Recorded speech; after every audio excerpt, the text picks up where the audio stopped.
महर्षि विराट कोहली और अनुष्का आए थे। विराज बैठ प्रसन्न हो। जी अभी ठीक। हाँ नहीं, ठीक ही रहना चाहिए। हम आपको अपने प्रभु का विधान बताते हैं थोड़ा सा। जब प्रभु किसी पर कृपा करते हैं, ये वैभव मिलना कृपा नहीं है, ये पुण्य है।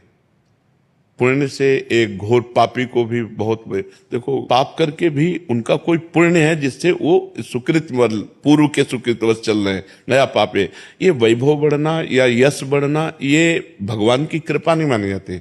भगवान की कृपा मानी जाती है अंदर का चिंतन बदलना, जिससे आपके अनंत जन्मों के संस्कार भस्म होकर और अगला जो है वो बड़ा उत्तम होगा। अंदर के चिंतन से होता है, बाहर से कुछ नहीं होता। मात्र अंदर का चिंतन। अच्छा, अंदर का चिंतन हम लोगों का स्वभाव बन गया बहिर्मुखी।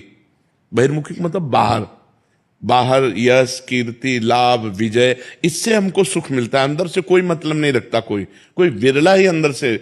अब क्या होता है, भगवान जब कृपा करते हैं तो संत समागम देते हैं, फिर दूसरी जब कृपा होती तो विपरीतता देते हैं, और फिर अंदर से एक रास्ता देते हैं। ये मेरा रास्ता है, ये परम शांति का रास्ता है, ये शांति का रास्ता नहीं। भगवान वो रास्ता देते और जीव को अपने पास बुला लेते हैं। बिना प्रतिकूलता के संसार का राग नष्ट नहीं होता। किसी को भी वैराग्य होता है तो संसार की प्रतिकूलता देखकर वैराग्य होता है। सब कुछ हमारे अनुकूल है तो हम आनंदित होकर उसका भोग करते हैं। जब हमारे ऊपर प्रतिकूलता आती है तब ठेस पहुंचती है कि इतना झूठा संसार, तो अंदर से भगवान रास्ता देते हैं, ये सही है।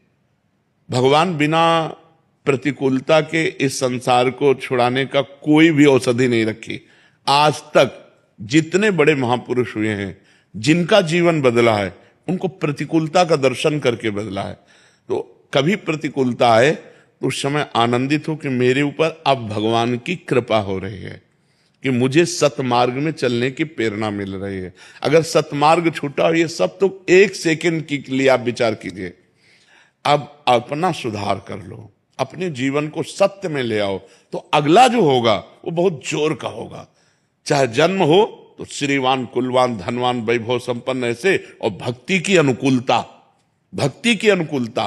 खास बात श्रीवान धनवान कुलवान नहीं, खास बात भक्ति की अनुकूलता। अगर इस जन्म में भगवत प्राप्ति नहीं हुई तो भगवान श्री कृष्ण ने गीता में कहा है कि मेरे भक्त का नाश नहीं होता, मैं कुलवान धनवान श्रीवानों के कुल में जन्म देता हूं और फिर पुनः भक्ति का माहौल देता हूं, और पूर्व का जो भजन छूटा हुआ हो वहीं से उसको। अब बिल्कुल ऐसे ही रहो जैसे रह रहे हो।